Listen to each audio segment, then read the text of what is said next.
السلام علیکم ورحمۃ اللہ وبرکاتہ۔ آپ امید ہے کہ آپ خیریت سے ہوں گے۔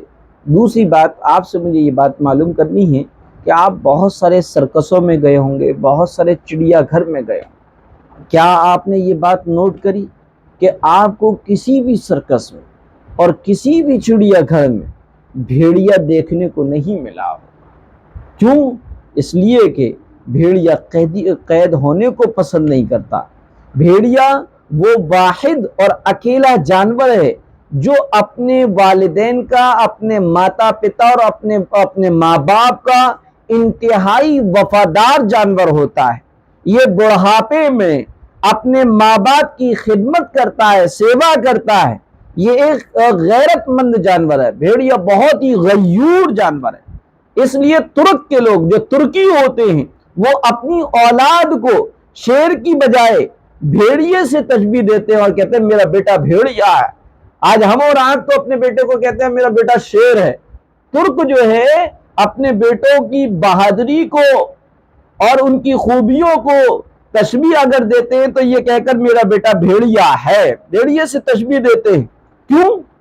بھیڑیا ایک اکیلا ایسا جانور ہے جو اپنی آزادی پر کبھی بھی سمجھوتا نہیں کرتا اور کسی کا غلام نہیں بنتا، بلکہ جس دن وہ غلام بنایا جاتا ہے، جس دن وہ پکڑا جاتا ہے، اسی وقت سے کھانا پینا وہ چھوڑ دیتا ہے، خوراک لینا بند کر دیتا ہے۔ اس لیے اس کو کبھی بھی آپ نے چڑیا گھر میں یا پھر کسی بھی سرکس میں نہیں دیکھا ہوگا۔ اس کے مقابلے میں آپ نے چڑیا گھر میں، سرکس میں شیر دیکھا ہوگا، چیتا دیکھا ہوگا، مگرمچھ دیکھا ہوگا اور ہاتھی سمیت ہر جانور کو دیکھا ہوگا، اور ہر جانور کو، بھیڑیے کے علاوہ ہر جانور کو غلام بنایا جا سکتا ہے۔ بھیڑیا کبھی مردار نہیں کھاتا ہے، اور نہ ہی بھیڑیا محرم مؤنث یعنی کہ اپنی ماں اور بہن پر جھانکتا بھی نہیں ہے، یعنی باقی جانوروں سے بالکل اپوزٹ ہے، بالکل ڈفرینس ہے، وہ بالکل علیحدہ ہوتا ہے۔ بھیڑیا اپنی ماں اور بہن کی پہچان رکھتا ہے اور بری نگاہ سے دیکھتا تک نہیں ہے۔ بھیڑیا اپنی وائف، اپنی شریک حیات کا اتنا وفادار ہوتا ہے کہ اس کے علاوہ کسی اور مؤنث سے تعلق قائم نہیں کرتا۔ اسی طرح مؤنث یعنی اس کی شریک حیات، یعنی بھیڑیے کی جو مادہ ہوتی ہے، وہ بھیڑیے کے ساتھ اسی طرح وفادار ہوتی ہے اور وفاداری نبھاتی بھی ہے۔ بھیڑیا اپنی اولاد کو پہچانتا ہے کیونکہ ان کے ماں باپ ایک ہی ہوتے ہیں۔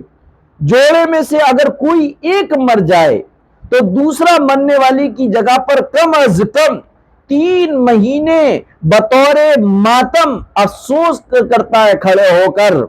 بھیڑیے کو عربی زبان میں ابن البار کہا جاتا ہے، یعنی نیک بیٹا، کیونکہ جب اس کے والدین بوڑھے ہو جاتے ہیں تو یہ ان کے لیے شکار کرتا ہے، ان کا پورا خیال کر رکھتا ہے۔ اس لیے ترک اپنی اولاد کو شیر کے بجائے بھیڑیے سے تشبیہ دیتے ہیں۔ ان کا ماننا ہے کہ شیر جیسا خونخوار بننے سے بہتر ہے بھیڑیے جیسا نسلی جانور ہونا یا نسلی انسان ہونا۔